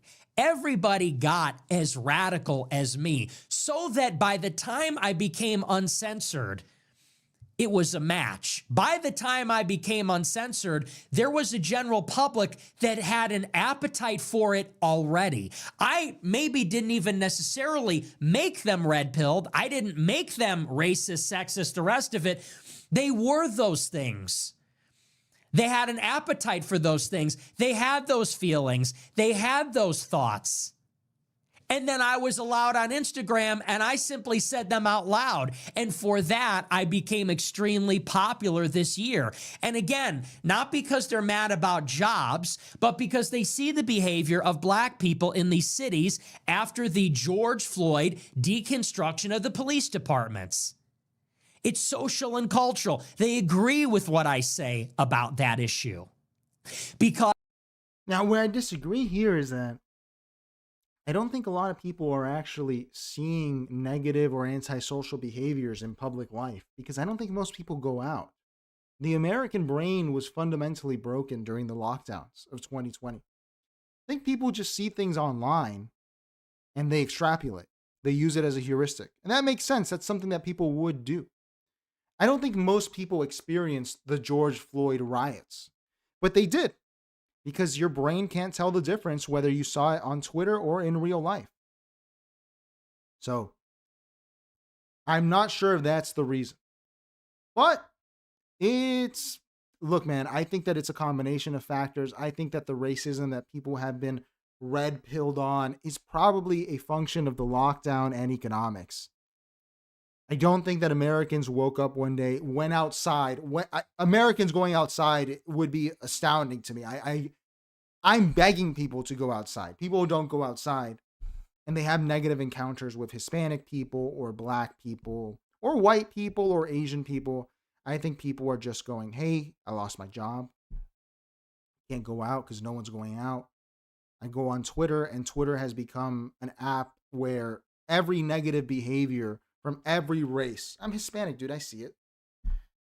They had a Venezuelan guy talking about how to get a free house through squatters' rights. Go super viral 2 years ago. And I was like, fuck, this is bad. This is not good. This is going to stop embarrassing me in front of the white people. They're going to kick me out. Please don't, So I don't think that it's just that. I think that people are seeing things online, and in combination with a bad economy and nothing to do, they become what you could term as racist, or at least get their eyes off their pocket. Throughout 2023 and 2024, we saw Israel committed genocide against Gaza, and we saw our Jewish-controlled media run cover for it. We saw one Jewish broadcaster after another from various Jewish media conglomerates give totally biased coverage. People like Ben Shapiro that obviously care far more about Israel, all they could do was talk about anti-Semitism and the Holocaust, while out of the other side of their mouth, they were saying, kill them all, there's no innocence, kill the children. That's why people like me. It's social and cultural. It's political. It's not because the economy's bad. It's not bitter, angry people with no jobs. It's a broad spectrum. It's white people and non-white people. It's men and women. It's young people and it's old people. It's broke people and it's rich people. Because everybody is seeing what is happening to the country because it's all online. It's all on TikTok. It's all on X. It's all on Instagram Reels. And people are tired of it. All of it. The mass migration, the black crime, the Israeli control over our society, the Jewish oligarchs controlling our society. People are done.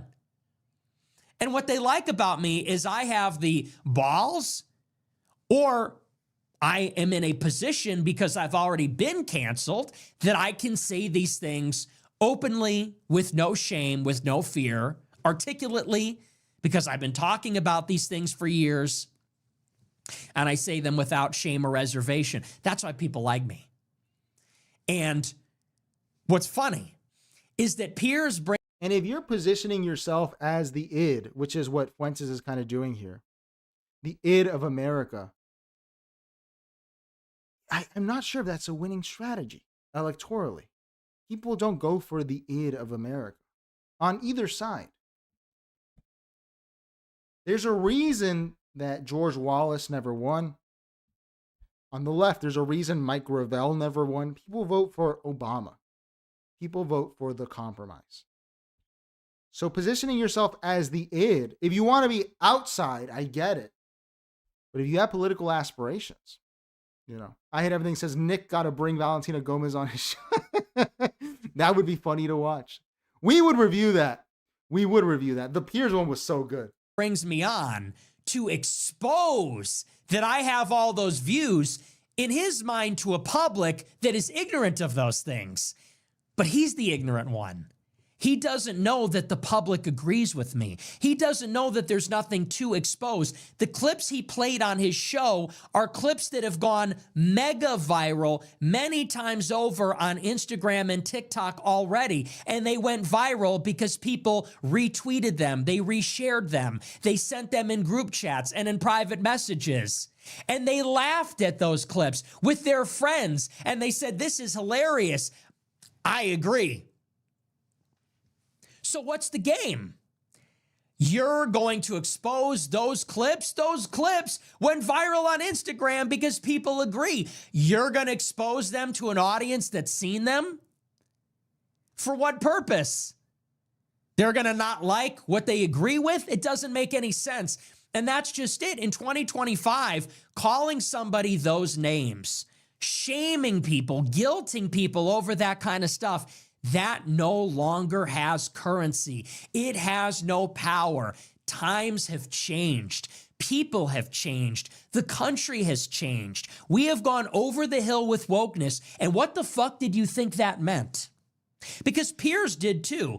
Piers pushed LGBT on children's education. He pushed the COVID lockdown and the vax mandate. He pushed the Israeli genocide in Gaza. He now says he's anti-woke. Well, Piers, what did you think it meant to be anti-woke? Did you think it meant LGB without the T? Did you think it meant no? You can't pin Piers down on these, dude. You can't. We've seen it before. Piers may have been pro-lockdown, but he says he was wrong. And Piers is correct on most things. That's why we watch him. Piers is usually correct. I can't think of a time he's been wrong. He always pushes the popular position at the time. And he might be ahead of it or lag a little behind it, but usually he's ahead of it. So I don't think that that's effective.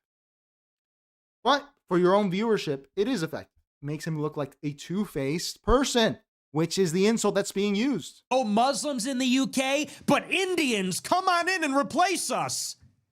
Did you think it meant there's only two genders, but men and women are definitely the same? And they're completely equal and there's no meaningful differences. What exactly did you think that meant? Everybody is sick of it. Everybody's tired of it. Everybody feels like I do. There's nothing there to expose. And you're not going to have a sympathetic audience, and you have no moral high ground. And without that, you have nothing. And I said this during the interview.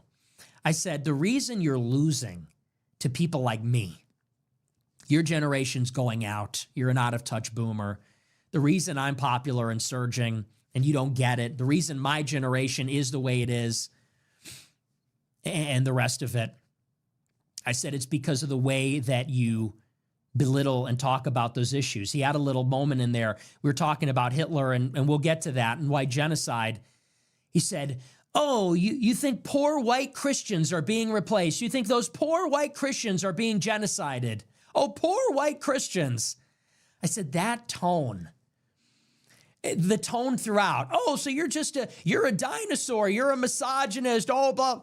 I said, that tone you're taking, the haughty, morally superior, liberal, woke tone. I said, that is the reason why you're losing. That is the reason why your opinions are becoming irrelevant. That's why everyone's laughing at you. The country's changed. So a lot of people said in the comments, they said, well, this is what happens when a boomer and a zoomer talk to each other. That is totally true. There's clearly a generational divide, but it's bigger than that. It's that the audience has completely changed. And that is the real victory, I think, because it is true that 10 years ago, had Piers done the shtick of, oh, okay, you're a misogynistic, sexist, racist, anti-Semite, people go, oh, yeah, well, he is. Yeah, that's really shameful. Doesn't this play into the J.D. Vance election in 2028 to push this divide of generations? I'll say it again, dude. If you are really banking on J.D. Vance is going to come in here and he's going to say, hey, I'm MAGA. I am the true representative of MAGA, but I'm not old. That's why I deserve this post. Then I think this plays into J.D. Vance's hands in a lot of ways. And when he says, repeating the comment that this is talking to a boomer, this Piers interaction is representative of that.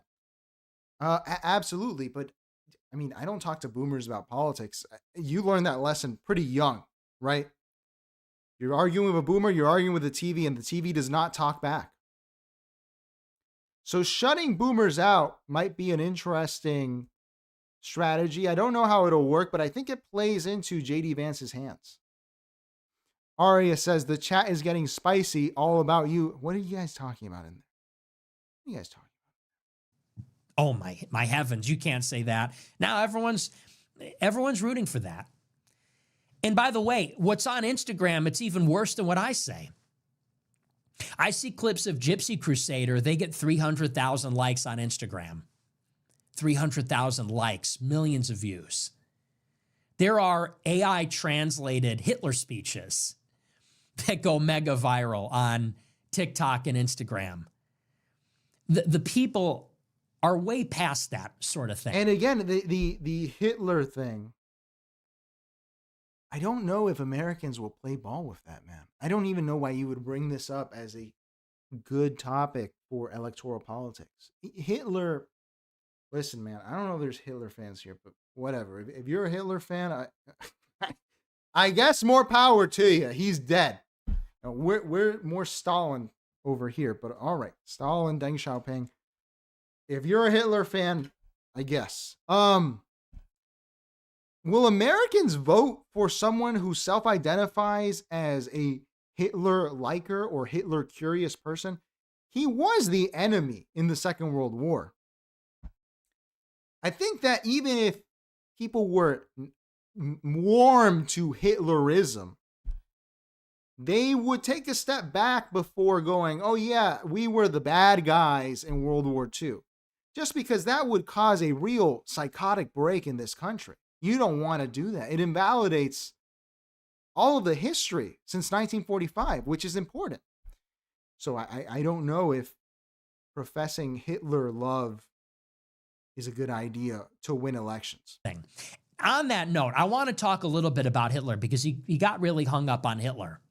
And he asked me, do I affirm the Holocaust? Do I think Hitler is cool? And he got all bent out of shape. He said, I don't think Hitler is really cool. I think he's really a monster. And he's the worst mass murderer and this, that, and the other. And, you know, he asked me, what is it about Hitler that's cool? And I said, well, the edits, these video edits of Hitler set to music. They show the parades, the military, the speeches, the charisma. And that's just true. That's why I think it's cool. But after the interview, I was thinking to myself, why is Hitler cool? Because he definitely is. And when I say cool... Also, my producer sent me the note, dude, and it's true. I'm going to go full Trump here. I don't like my leaders dying in a bunker captured, okay? How could you profess love for someone who ended like that in a bunker? In a bunker, you know? Is that who you want to identify with? You know, John McCain was captured, and even that got Trump to drop him. Dying in a bunker? I don't know. Not too Chad to me. Well, I'm not saying he's good. I'm not saying he's great or anything like that. I'm saying he's cool. Darth Vader is cool. Hitler is cool. He's cool. When you watch the videos, well, you sort of have to be cool. How do you win the absolute allegiance of a nation of millions if you're not cool? If you don't have an X quality? I don't think anyone would deny that he's a charismatic speaker, a visionary, imaginative, that sort of thing. This is very Che Guevara. Che Guevara used to say this. He used to quote Trotsky a lot. No, I'm sorry. Tolstoy, who said I think it's in his Cuban diary, where he says, an army's victory is determined by men, food, provisions, weapons, but also an unknown X factor, this factor X. So is this America's Che Guevara? Nick Fuentes? He's going with the Guevaraist school of thought. I Hate Everything says, tinfoil hat here. Stalin killed more people than Mustache Man. So why is Mustache Man bad while communist dictator with daddy issues gets praised? Well, my take, I might do a video on it. Mine is, look, Stalin protected a people from the corruption of postmodernity for longer than any other leader I have ever seen do, since or after. That's where look, at this point, we must embrace the postmodern because that's where we live. But Stalin was a guy who was able to balance going to the fucking moon and keep a martial society. That is not an easy feat. I see people using that logic. Why do we have that double standard? I don't know about, dude, I don't take anyone else's history opinions seriously in terms of popular history because most of these guys don't know what they're talking about. I've seen people start to open that can of worms at everything. Like Tucker Carlson said, how could we support Stalin in this war? Which I guess is kind of the Patton position. But I think mostly the reason why, quite honestly, is you need to have as a nation a founding identity. And the founding identity of America post 45, which is the real empire, like this beautiful thing that has been built, beautiful used denotationally. Like this is inherently an epic, awesome feat, what America has done. You can't really pick at that scab because that's what, dude, bombing Europe and Japan and leaving China in ruins, giving you leverage entirely financially in terms of loan making, like the Marshall Plan, for the next 40 to 50 years lets you build this epic country. So I think that's the reason why people are so skittish about that. And whether for good or for bad, most would say bad, of course. But he's certainly cool. And I was thinking, because I saw a lot of the edits after the interview, people took that clip where I said, well, the edits, and then they spliced it with a Hitler edit, a hype edit where there's Euro pop music, techno music blasting, and it's the tanks and it's the speeches. And I was thinking, what is it about Hitler that's cool? Why does it tickle? Because kids love Hitler. Kids love Hitler. Young men see the edits. It's edgy. It's transgressive. There's something that feels naughty and dark about it, but there's also something electrifying about it. There's something sort of interesting. And I was thinking to myself with introspection, why is it cool? And here's why. Why is Hitler cool? I'll tell you why very simply. Because what Hitler represents is if white people didn't give a fuck. That's what it represents. When you see Hitler, when you see the edits, when you see the vision, and what is the vision? The vision is grand architecture, beautiful fashion, an unstoppable military. You see white people without limits, without restraint. You see white people without the self-imposed guilt, the shame. When people see a Hitler edit and say, that's cool, they don't think about the Holocaust. There's nothing cool about killing people. I'll just go on the record and say that.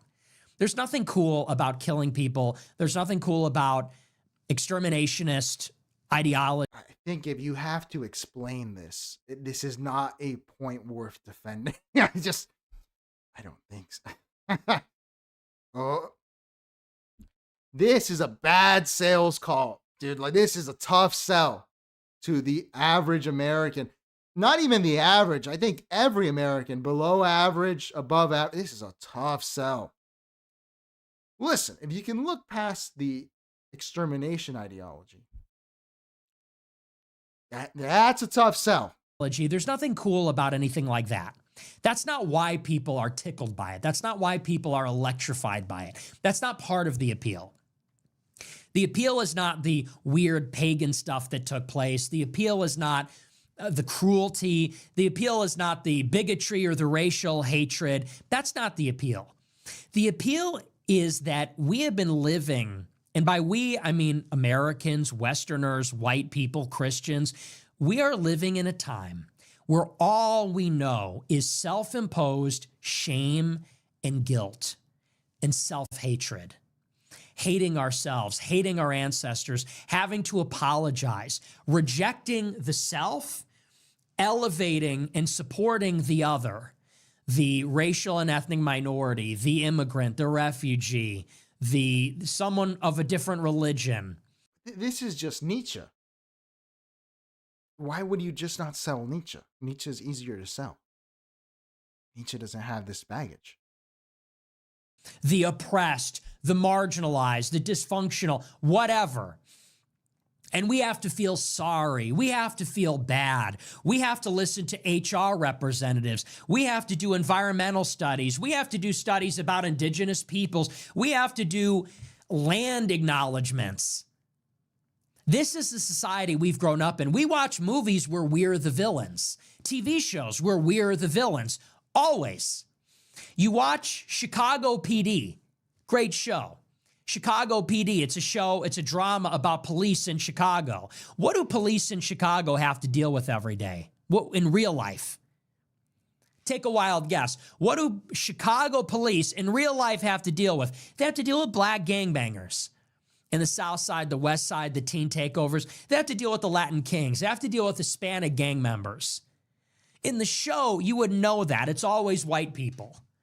And in the movies, the villain, always white people. In Star Wars, the new Star Wars, the Disney Star Wars, it's a ragtag group of Asians, blacks, Asians, Hispanics, women, I think I said Asians twice, against white supremacist men in the empire. It's a self-hatred, and it runs so deep. It's in our cultural language. It's embedded in it, and it's ubiquitous, and it's everywhere. And what people see in this transgressive narrative, what we're shamed about, is this idea, what if we took the chains off? What if whites, what if Europeans, what if Americans took the chains off of ourselves, which had been self-imposed? What if we make a decision to think freely, act freely, to do what is best for ourselves, to take care of ourselves, to be proud of ourselves, to be proud of our children, to be proud of our ancestors, to be proud of who we are? What if we did that? That is what is electrifying. That is what excites people. When people see the edits set to hyper pop music that are energetic. Not even sure. Do white Americans self-identify outside of the census as white? Is that where we're at? I'm not saying there's anything wrong with it. I've always found it a bit boring if you're going to do that. I like to go up to white people and be like, where are you from? They're like, oh, my great-grandfather was Irish.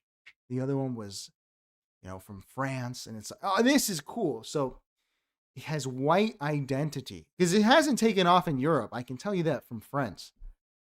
Is this something in America now where white people look around, they go, that's my fellow white man? Because Hispanics don't even have that. What ethnic groups have that? Black Americans discriminate based on neighborhoods, on where they're from in the country. Yes, obviously they don't have family history because of how they got here, but I don't even think there's one cohesive group like that in America. And they see grand displays. They see strength. They see glory. They see beauty. They see ambition, imagination. They see these things. And again, I understand that is not a perfect or even accurate representation of everything that was going on. It doesn't account for the atrocities. It doesn't account for the cruelty and those things that were done. But to celebrate for a moment the forward-thinking nature of those things, the optimism, the pride, it gives people a kick because we're so used to the exact opposite. That's the appeal. What it represents is, what if we went hard as fuck? That's what Hitler represents. What if white people went hard as fuck and we didn't have to pander? We didn't have to pander. We didn't have to make excuses. We didn't have to apologize. We didn't have to do all these rituals, humiliation rituals that we have to do. It wasn't refugees welcome. It wasn't we're so sorry. It wasn't the original sin of slavery. It wasn't our ancestors were evil. It wasn't, well, we're trying to be better and we're doing the work and we acknowledge we're on stolen land. It was, what if, fuck it, we're going hard. That's what it represents. And that's why young people are drawn to that. And I don't think that people should make that, I don't think that people like Piers should make that a sticking point. I think that's a big mistake. Because if you make that a shit test, disavow Hitler, you have to say Hitler isn't cool. He said, you need to listen to this old Jewish guy. You have to listen to Finkelstein or whatever. You have to listen to this guy talk about his mom and right. That was inappropriate of Piers, as I said yesterday, but why would you even engage in the Hitler conversation? This is just baggage. It's just baggage. I'm not sure if this is... What is the play here? Why would you want to debate Hitler at all? It seems like a bad idea to do this for public life. This is not... Look, you could debate Hitler in the classroom, in economics, in petroleum engineering. He almost made that gas, artificial gasoline. Albert Speer in the architect's classroom seminar, but what's the point? Dad. People are going to say, you know what? We don't want to hear it. We don't want to hear it. I don't want to hear another guest. I don't want to hear another foreigner, because that's all it is. That's what American history is. It's Columbus killed the natives, then we enslaved the blacks, then Hitler killed the Jews, then we were racist, and we're all pieces of shit, and we should all hate ourselves. And that's why we need to bring on the immigrants, because we deserve it, because we shouldn't exist, and we're all terrible. And if you're telling us that we have to repudiate, oh, you have to say Hitler's not cool, you can never make jokes and you can never say anything, and you need to feel shame, and you need to make me feel your shame, you need to mean it when you're ashamed, people are going to say, fuck you. Fuck off. I don't want to hear Ben Shapiro talk about the Holocaust. Fuck you. Go home. I'm not going to feel sorry. I'm not going to feel bad. And you want to know why? And everyone understands this. Our country is going to shit. Everyone knows it. That's the bottom line. Bigger than all of this, it's a very simple idea. The simplest, most fundamental form of the idea behind all of it is this. Everything is going to shit. We all know the way things used to be. We all know the way it used to be because we've seen the videos, and it's like a portal to another universe. You see these videos of LA, Detroit. What is associating Americana from the 20th century with Hitler? You don't get one without killing the other. So I don't know why you would die on the Hitler Hill if you want old school America back. It's puzzling. I would like to know more about the political calculation here. We're at time. How long does this go on? Well, I think that's a good end note. That was interesting. That was pretty interesting. All right. So I don't think we have any converted Hitler supporters in the chat. I don't know. I did not find this persuasive, even beyond the history. Just as an American, why would we want to identify with our enemy from 80 years ago? And when he says, "I don't want to hear Ben Shapiro talk about World War II," I don't want to hear Ben Shapiro talk at all. Ben Shapiro's an idiot. He's a bad person. I don't want to hear him talk anywhere about anything. So interesting. WWE season 2025 has been great. We have a lot more to do. Everything says we should cover more Nick on the show. We might. Yeah. This is a good wrestling character. Arya says, what do you think of the mayor of Miami? A Dem won for the first time in 30 years. I think it's going to be shit, Arya. I think it's going to be bad. They're all bad. I saw the attack ads from her that came from both the progressives and the people on the right. They're like, this lady sucks. On the local level, these people are all criminals, Arya. They should all be in jail. You can't even hope for anyone better, Arya, because this city is so fucked. Like, there's no one that's good here anymore. If I could make Pitbull the mayor of Miami, I'm sure he'd do a better job with his charter school scams than these people. This isn't a party thing, Arya. Over here, it's just corruption. These people hate Miami. They hate the people here. I don't know if they're evil, but they're definitely just grifters. So, yeah.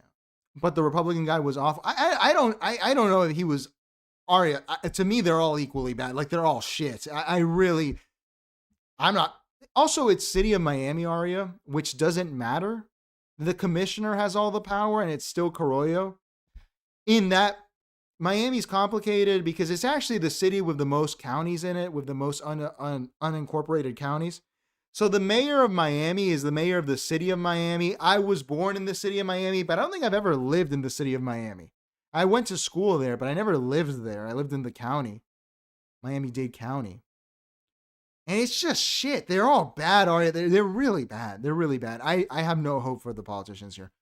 Hopefully, they're great, Arya. I'm not saying that I hope they're bad, you know? I hope that they... Say the M word. Go on.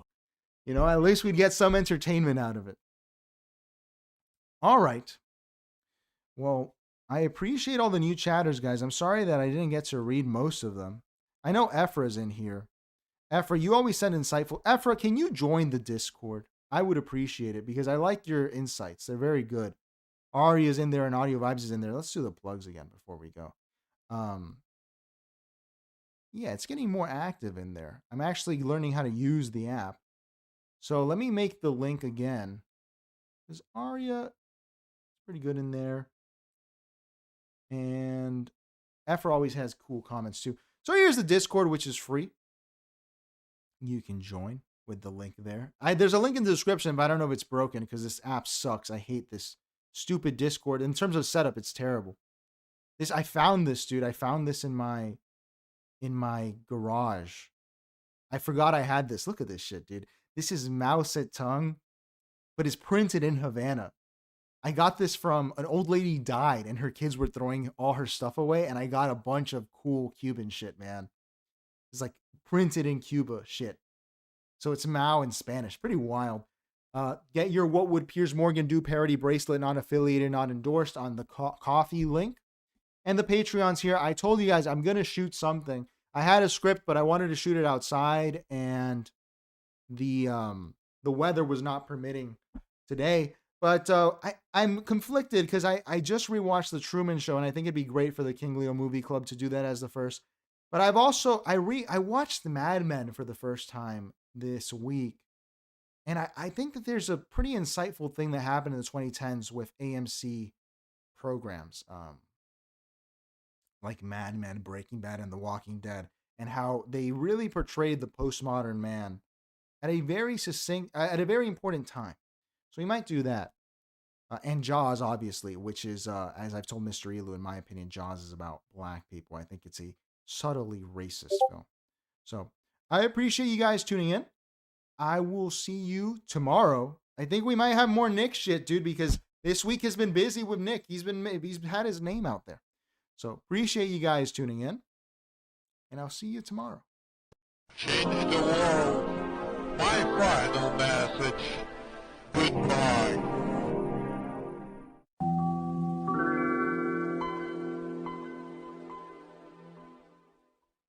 Change the world. My final message. Goodbye.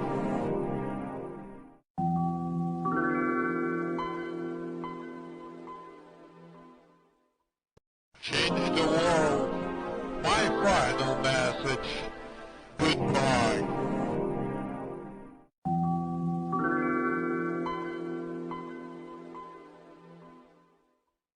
Change